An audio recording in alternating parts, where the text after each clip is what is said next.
OBD2 trouble code description technique circuit ouvert de commande de suralimentation du turbocompresseur, compresseur de suralimentation. Qu'est-ce que cela signifie?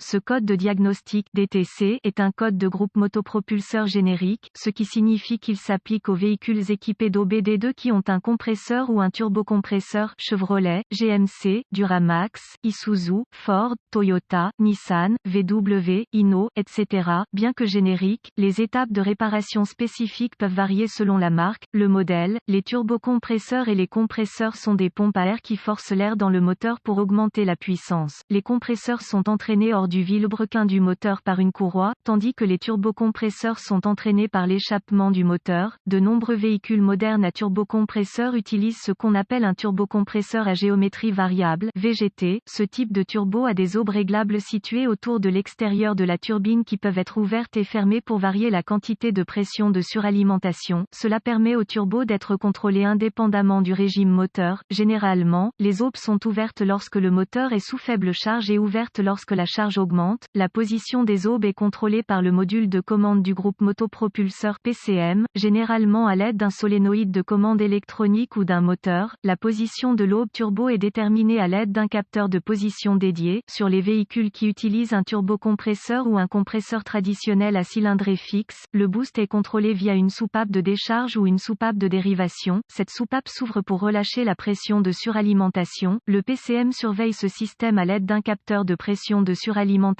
En référence à ce code de panne, le Esperluette code B-Esperluette code indique le problème avec une partie du circuit système, au lieu d'un symptôme ou d'un composant particulier. Le code P004A est défini lorsque le PCM détecte une ouverture dans le circuit du solénoïde de commande de suralimentation, que le moteur utilise un turbo VGT ou un turbocompresseur, compresseur traditionnel, un style d'électrovanne de commande de suralimentation du turbocompresseur, code de panne associé au moteur de turbocompresseur. Compresseur, P004B turbocompresseur, commande de suralimentation du compresseur Esperluette code B Esperluette code, plage, performance du circuit P004C turbocompresseur, commande de suralimentation du compresseur Esperluette code B Esperluette code, circuit bas P004D turbocompresseur, commande de suralimentation du compresseur Esperluette code B Esperluette code, circuit élevé P004F turbocompresseur, compresseur de suralimentation circuit de commande Esperluette code B Esperluette code, gravité et symptômes intermittents du code. La sévérité de ces codes est modérée à sévère. Dans certains cas, des problèmes avec le turbocompresseur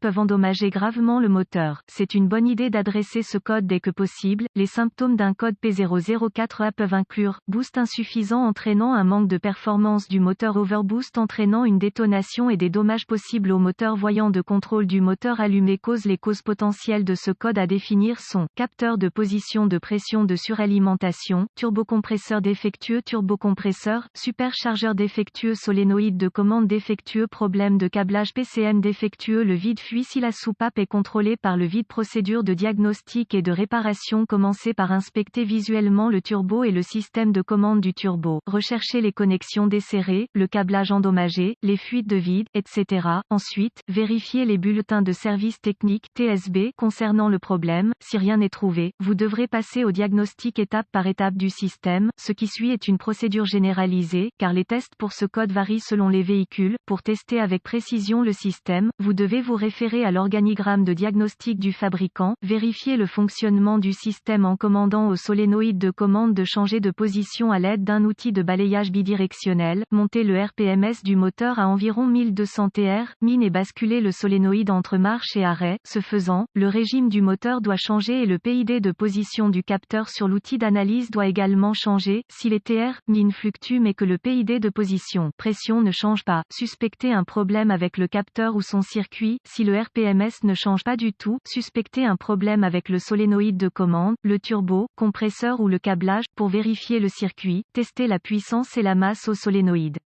Remarque, le solénoïde doit être commandé avec un outil d'analyse lors de ces vérifications si l'alimentation ou la terre font défaut. Vous devrez suivre le schéma de câblage d'usine pour déterminer pourquoi. Vérifier le turbocompresseur. Compresseur, retirez l'admission pour vérifier que le turbocompresseur compresseur ne présente aucun dommage ou débris. En cas de dommage, remplacez l'unité. Testez le capteur de position, pression et le circuit. Dans la plupart des cas, le capteur de position doit avoir 3 fils qui y vont, alimentation, masse et signal. Testez que les 3 sont présents. Testez le solénoïde de contrôle. Dans certains cas, vous pouvez tester le solénoïde en vérifiant sa résistance interne avec un ohmètre. Consultez les informations de réparation en usine pour plus de détails. Vous pouvez également faire sauter le solénoïde à l'alimentation et à la terre pour voir s'il est opérationnel.